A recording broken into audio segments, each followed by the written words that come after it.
বট গাছের ছায়া দিয়ে আপনাদের বুকে আমাদেরকে আশ্রয় দিয়েছে। আপনাদের বাড়িগুলো আমাদের বাড়ি ছিল, আমাদের বাড়িগুলো আমাদের হাত ছাড়া হয়ে গিয়েছে। মাসের পর মাস মায়ের মুখ অনেকে দেখতে পারেনি। আমরা যারা ন্যায় এবং সত্যের জন্য লড়াই করতাম, আমাদেরকে তারা একদম সহ্য করতে পারতেন না।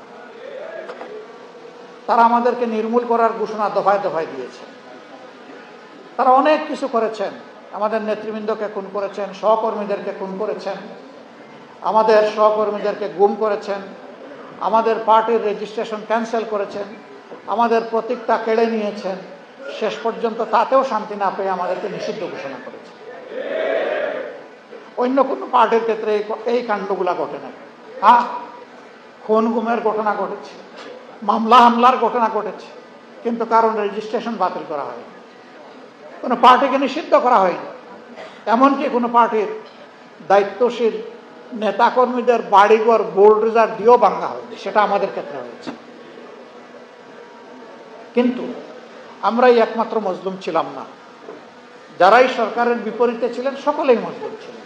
এমনকি দেশের 18 কোটি মানুষ মজলুম ছিল। জায়গায় জায়গায় সিন্ডিকেট তৈরি করে মানুষের সকল অধিকার কেড়ে নেওয়া হয়েছে। মানুষের নিত্য প্রয়োজনীয় দ্রব্য যার দাম 1 টাকা হওয়ার কথা, সেটা 5 টাকা হয়েছে, 3 টাকা হয়েছে, 2 টাকা হয়েছে। সিন্ডিকেশনের কারণে হয়েছে। সিন্ডিকেটগুলো সব সেই দলের ছিল, দেশে বিদেশে সিন্ডিকেট হয়েছে। বাংলাদেশ থেকে একজন শ্রমিক মধ্যপ্রাচ্যের দেশে যেতে হলে কমপক্ষে ক্যাশ তাকে 4 লক্ষ টাকা গুনতে হয়। পাশের দেশ ভারত থেকে যায়, নেপাল থেকে যায়, পাকিস্তান থেকে যায়, তারা 70 এবং 80 হাজার টাকা গুনেই চলে না।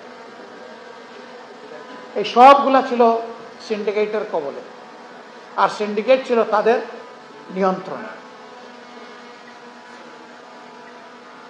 সম্মানিত সুধীমণ্ডলী, 15.5 বৎসরের এই কষ্ট যাতনা আল্লাহ যখন আমাদের এই জাতির বুকের উপর থেকে সরাই দিলেন, আমরা আল্লাহ তাআলার শুকরিয়া আদায় করতে গিয়ে সেজদায় পড়লাম। আমরা বিক্ষোভে অথবা উচ্ছ্বাসে ফেটে পড়িনি। আমরা 5 আগস্ট 2024 সালের রাতের বেলা বঙ্গভবন থেকে ফিরে এসে বিধ্বস্ত কেন্দ্রীয় কার্যালয়ে ঢুকেছিলাম। সব কিছু একদম উলটপালট, পচে গলে একাকার হয়ে গেছে। 13.5 বছর আমাদেরকে আমাদের পুরো কার্যালয়ে ঢুকতে দেওয়া হয়। এরকম একটা অবস্থার ভিতর দিয়ে আমাদের দিন কেটেছে। এই কঠিন সময়টায় যখন আমাদেরকে খুন করা হচ্ছে, গুম করা হচ্ছে, দফায় দফায় মামলা দিয়ে রিমান্ডে নিয়ে নির্যাতন করা হচ্ছে, কারাগারে নিক্ষেপ করা হচ্ছে, বাড়িঘর গুড়িয়ে দেওয়া হচ্ছে, চাকরি কেড়ে নেওয়া হচ্ছে, ব্যবসা ধ্বংস করে দেওয়া হচ্ছে, সেই সময়টা আপনারা আমাদের আপনজন বড় নিকটে ছিলেন। স্ত্রী সন্তানদেরকে দেখতেই পারেনি, সময়ও দিতে পারেনি, অথচ দেশেই ছিল, বিদেশে না। এই সময়টা এই আপনাদের মতো আপনজনেরা বুকের বিছানায় আমাদের জন্য জীবনের ঝুঁকি নিয়ে, ইজ্জতের ঝুঁকি নিয়ে আপনারা বিছানা তৈরি করে দিয়েছিলেন। এর ঋণ পরিশোধ করার কোনো শক্তি আমাদের নাই। আমরা বিশ্বাস করি আপনাদের এই ভালোবাসা ছিল আল্লাহ তাআলার ভালোবাসা পাওয়ার আশা। আমরা আমাদের অনেকেই রক্তের আত্মীয় ছিলাম না, কিন্তু তার চেয়েও বেশি দায়িত্ব আপনারা পালন করেছেন। এর কোনো প্রতিদান আমাদের হাতে নাই। সমস্ত প্রতিদানের যিনি মালিক, এই সম্মানিত সুধীমণ্ডলী, যারা আমাদের আপনজন, প্রিয়জন, বন্ধুজন এবং ভাই ছিল,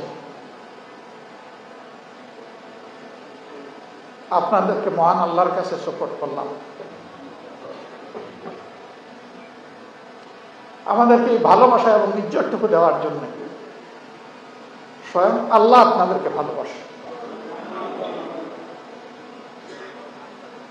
আমাদেরকে দেওয়া ইজ্জতের বিনিময়ে দুনিয়া এবং আখিরাত 2 জায়গায় আল্লাহ তাআলা আপনাদেরকে সীমাহীন সম্মান এবং ইজ্জত দান করুন। দুনিয়া এবং আখিরাতের বেইজ্জতি থেকে আপনাদের উসিলায় আল্লাহ আমাদেরকেও রক্ষা করুন।